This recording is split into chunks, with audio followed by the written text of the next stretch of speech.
सत श्री अकाल, जय हिंद, जय भारत। तो कैसे हो मेरे मित्रों? आशा करता हूँ कि सभी ठीक ठाक होंगे, मस्त होंगे और एसएससी वाले स्पेशली अपनी फिजिकल की तैयारी के लिए खूब मेहनत कर रहे होंगे।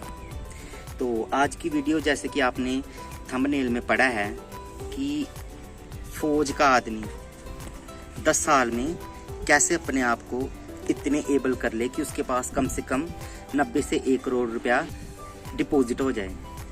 तो ये वीडियो सिर्फ फौज के आदमी के लिए नहीं, आप किसी भी डिपार्टमेंट में जॉब करते हो, चाहे आप प्राइवेट में करते हो, चाहे आप गवर्नमेंट जॉब करते हो, पैसे को कैसे मैनेज करना है, ये आज का सबसे बड़ा मुद्दा है। तो आज मैं आपको थोड़ा सा इसके बारे में बताऊंगा कि कैसे आप अपनी इनकम को, कैसे आप अपने पैसे को सेव कर सकते हो। हाँ तो मित्रों, 15 साल के बाद अगर आप कोई भी जॉब छोड़ भी देते हो या आप कोई भी जॉब या कुछ भी नहीं करना चाहो, तब भी आपके पास इतने पैसे हो जाएं कि आपको उसका इंटरेस्ट ही कम से कम 30 से 35 हज़ार रुपया मिल जाए। हाँ तो चलो शुरू करते हैं अपनी वीडियो को।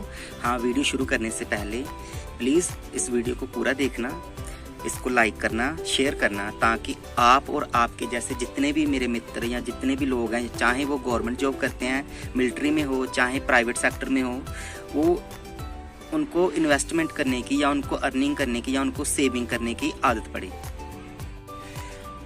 हाँ तो सबसे पहली बात है, आपका जो अकाउंट है, जो आपका सेविंग अकाउंट है, आप बैंक में जाके एक बार बैंक वाले से पूछना कि आपका अकाउंट कौन सा है। तो सबसे पहले आप क्या करना, अपने अकाउंट को ऑटो स्वीप करवाना।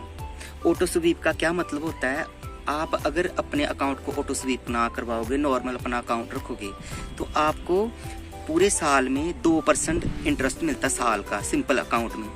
लेकिन अगर आप अपना अकाउंट ऑटो स्वीप करवाओगे तो आपके अमाउंट जितनी भी आपके बैंक में एक साल में पड़ती है ना, और जब एक साल के बाद उसको इंटरेस्ट लगता है तो आपको एफडी के बराबर इंटरेस्ट लगेगा। मतलब जहां आपको नॉर्मल में 2% इंटरेस्ट लगता है, वहीं आपको एक साल में कम से कम 6.5 से लेके 7% तक का इंटरेस्ट लगेगा। तो सबसे पहले आपने अपने अकाउंट को ऑटो स्वीप करवाना है।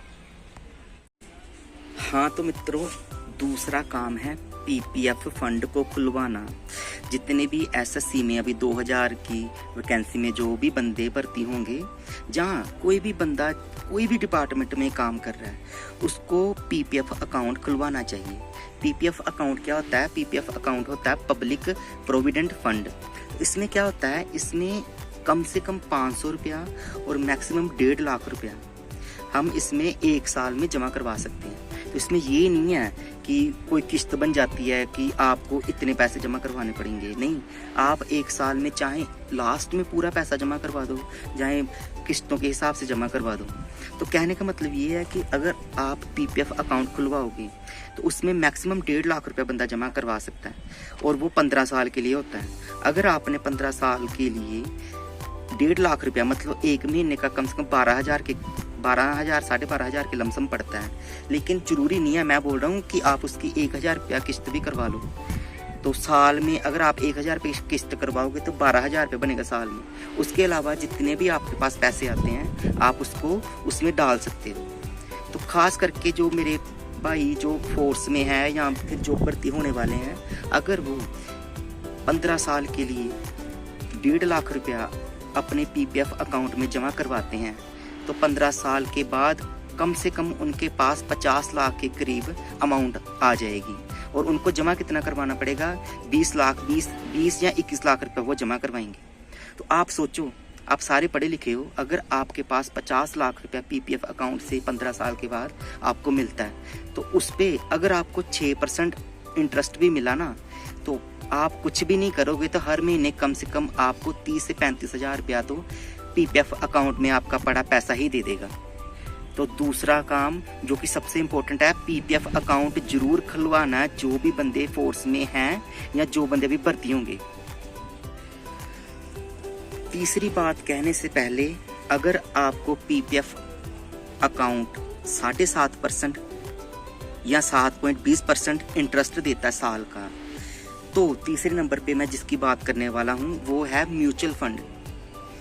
मेरे को पता आपने ऐड देखी है, mutual fund are subject to market risk, please read all the verification before investing. तो हाँ ये बात सही है, लेकिन जो सैलरी वाले अकाउंट है, जो बंदे गवर्नमेंट जॉब करते हैं या प्राइवेट जॉब भी करते हैं, जिनकी मिनिमम 20,000 रुपया या 25,000 रुपया इनकम है मंथ की, तो उनको पहले नंबर पे ऑटो स्वीप, दूसरे नंबर पे पीपीएफ, तीसरे नंबर पर उनको म्यूचुअल फंड जरूर लेना चाहिए। म्यूचुअल फंड में क्या होता है, म्यूचुअल फंड आपको, अगर आपको पीपीएफ 7.5% दे रहा है साल का इंटरेस्ट, तो म्यूचुअल फंड आपको कम से कम, अगर बिल्कुल नॉर्मल वाले, जहाँ फिर आप बोलो इंडेक्स फंड में भी आप पैसे लगाओगे ना, तो वो भी आपको साल का 10 से 12% इंटरेस्ट देगा साल का। तो आप सोचो, मैं ये नहीं बोलता कि जैसे आप पीपीएफ में 1.5 लाख डाल रहे हो साल का, अगर आप डालोगे, तो अगर आप म्यूचुअल फंड में 50,000 भी डालोगे ना साल का, तो 15 साल में जितना आपको पीपीएफ अकाउंट देगा ना आपको इंटरेस्ट, उतना ही आपको म्यूचुअल फंड दे देगा। तो म्यूचुअल फंड बहुत बढ़िया चीज़ है, लेकिन लॉन्ग टर्म के लिए। तो मैं चाहता हूँ जो भी बंदे फोर्स में हैं या होने वाले हैं, या जो भी प्राइवेट में काम करते हैं, पहले नंबर पे वो अपना अकाउंट ऑटो स्वीप करवाएं, दूसरे नंबर पे वो पीपीएफ अकाउंट खुलवाएं, तीसरे नंबर पे वो म्यूचुअल फंड लें। वो कोई भी ले सकते हैं, यूट्यूब में आप किसी को भी पढ़ के अपने हिसाब से थोड़ी रिसर्च करके आप कोई भी म्यूचुअल फंड को खरीद सकते हैं। हाँ, तो आखिर में मैं आपको ये बोलना चाहता हूँ, चाहे मैंने आपको पैसे को सेव करने के लिए थोड़ी टिप्स दी हैं, जो कि मैं खुद ले रहा हूँ या मेरे को किसी ने दी थी, तो इसका मतलब ये नहीं है कि आपको अगर 30,000 रुपये सैलरी मिलती है महीने की, तो उसमें से आप 20,000 रुपये जमा करवा दो।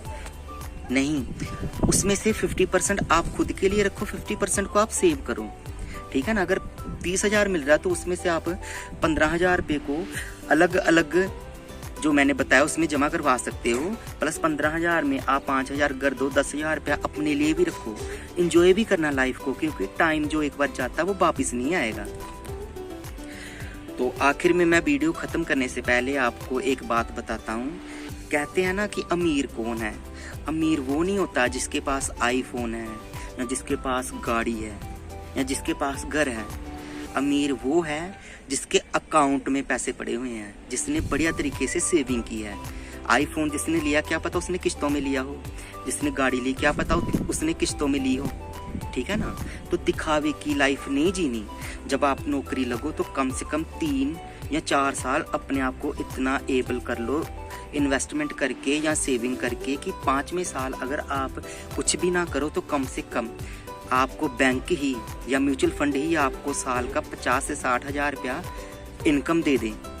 जो एडिशनल इनकम होगी, आपकी जो सैलरी इनकम होगी वो तो चलती रहेगी, लेकिन 5 साल अगर आपने इन्वेस्टमेंट कर ली, तो अगर उसके बाद आप नहीं भी करोगे तो कम से कम 50-60,000 रुपया आपको कंपाउंड इंटरेस्ट के हिसाब से मिलता रहेगा। तो आखिर में मैं यही कहना चाहता हूँ कि प्लीज़ थोड़ी सेविंग करना सीखो, क्योंकि फौज में 58 साल, 59, 60 साल भी लोग जॉब कर रहे हैं, फिर भी उनके पास कुछ नहीं है, क्योंकि उनको पता ही नहीं था पैसे को सेव कैसे करना है। तो इसी के साथ मैं आपसे विदा लेता हूँ।